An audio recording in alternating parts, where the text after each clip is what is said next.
Hello, today is Monday, April 27th, 2020. This is Angela Hooper-Menifield with your HR Moment from Menifield and Associates. And so I hope you guys had a great weekend. I know in some areas the weather was a little bit more conducive than it has been.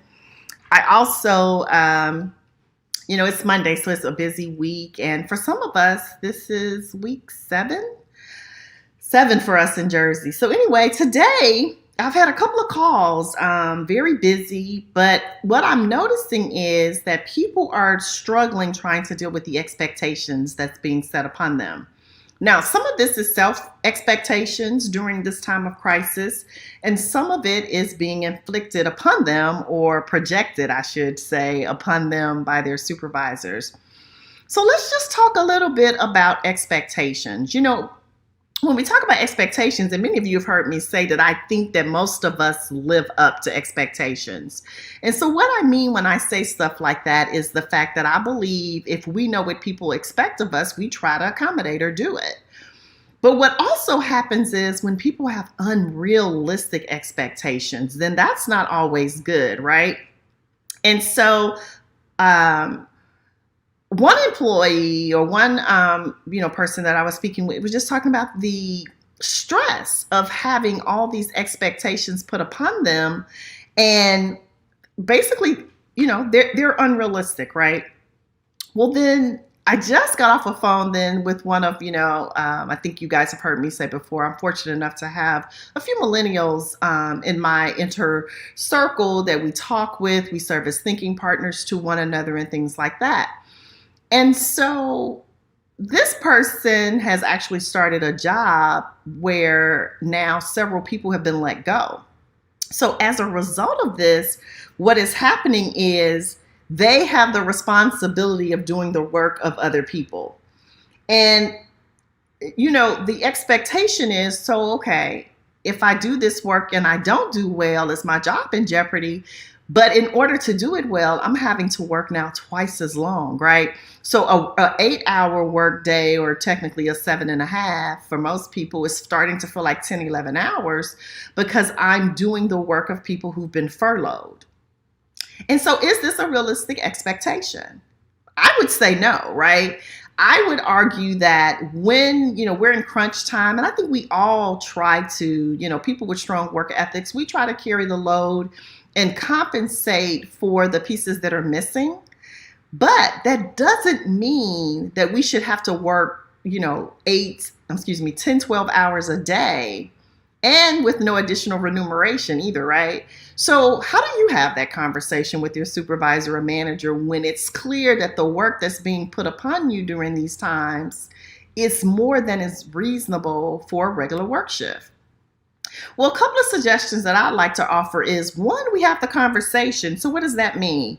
Say to the supervisor, this was what was on my plate. And so now that I have this in addition, could you help me prioritize? Like, which of those things are the priority for you, right? And then help them to see, because sometimes as supervisors, and I've been guilty of it, we give people more work, not thinking about the work they already had to do. A couple of things I've always done in the past too, when working with or for someone that may not be clear on what I'm doing, I'll list all the things that I plan to address today or during this week and say, so these are the things, just so we're on the same page, especially now in this remote working situation, right? These are the things I plan to cover this week. And this is the order. Please reprioritize or, confirm that this is acceptable, because those new tasks that have been given to me, I will put at the bottom, right? And so if that's a priority and they say, well, no, put this to the top, then we can have agreement, number one, of which things they want me to address in what order. But then if I don't get to number 4 or 5, because, what you moved from number 6 takes up 30% of my time, we can also have some clarity. At the end of the day, being that I do a lot with performance management, performance elements, giving appraisals and things like that, I just think it's so important that we are clear on what the expectation is and in what time frame we're supposed to do it. The other thing I would say is When you begin to feel stressed, and a couple of people I've talked to recently are starting to have some health concerns. Some of that is lack of sleep, anxiety, depression, even one from working from home and just living by themselves, being in that environment. So that is causing them to be not as productive. EAP services have not gone away during this crisis, right? So if you begin to feel overwhelmed and as if you are having a hard time keeping up with what's happening, or it's just the anxiety of it, reach out, right? So here's a couple of things about EAP. It's private. It's confidential, but it also protects you. So just as much as it's important for me to provide guidance to supervisors, it's important for me to help the rank and file employee too, right? So how do you protect yourself? And I don't mean abuse the EAP. And EAP, again, is Employee Assistance Program. But it's to reach out and say, this is causing some distress on me, or this is creating anxiety. There have been some other people, it's just headaches, migraines, right? Because again, the work keeps coming and it's coming at a faster pace in computer situations where perhaps your computer is not as fast as the one at work.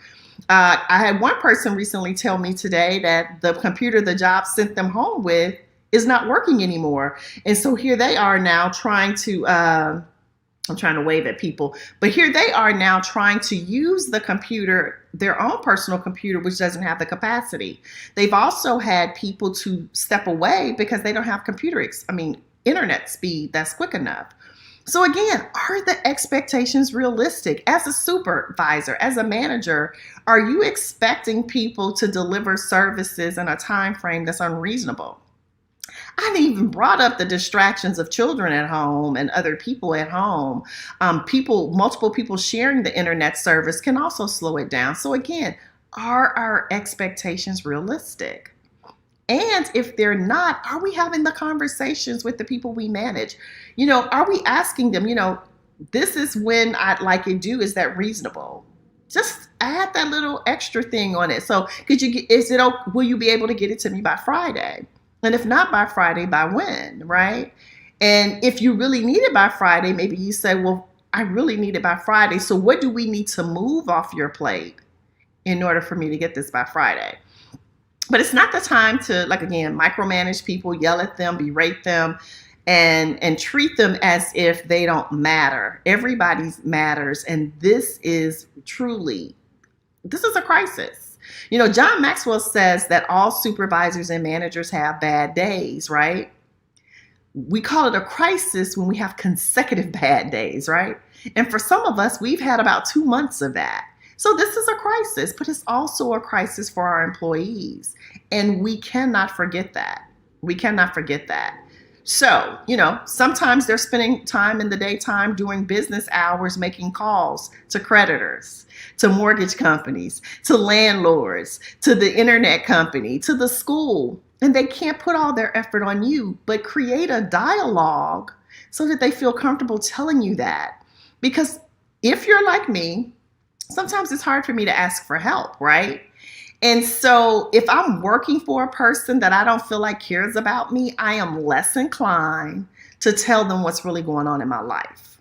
So if we really want to be good supervisors and managers, what we need to do is build a rapport and talk to people versus micromanage them, set unrealistic expectation. And as we furlough other people, dump work on them that may be unreasonable to expect them to do. So your takeaway for Monday, April 27th, 2020, if you were a supervisor, I'm asking you to reach out to your employees. I'm asking you to ask them if they're okay. I'm also asking you to find out what can you do to help them. Ask them, how has this management style been working for them in this arena of working from home? Ask them, are the expectations realistic? What do they need more of? What do they need less of? And then listen. Don't give feedback. Don't tell them they're right, they're wrong. Just listen to them and then figure out how we can make this work. Because for many of us, we're not coming out of the house anytime soon. It's just not happening. So again, that's my tidbit for today. I guess I feel heavy a little bit today because I just hear so many people are being stressed out. And it's because of supervisors. And some of you don't even realize that you're doing it to people. So listen to me, the unbiased party that's telling you to stop. Stop putting so much on people. Check on them. Ask them if they're okay. And then we move on from there. And again, I'm not giving anybody permission to goof off. But what I'm saying is care about people first, right? People before profit. People first, always. So, again, my name is Angela Hooper-Menifield, and this has been your HR moment for Menifield and Associates. About to jump into my Speakers Club, which starts in about an hour. So if anybody's interested in being a part of a Speakers Club, let me know. It's virtual, so you can do it from anywhere. We meet for an hour every other Monday night at 7 p.m. It's $10 a session. We'd love to have you join us. We got about 7 or 8 right now. And so, like them, I'm trying to continue to grow as a speaker. Take care, and I'll talk to you soon. Bye.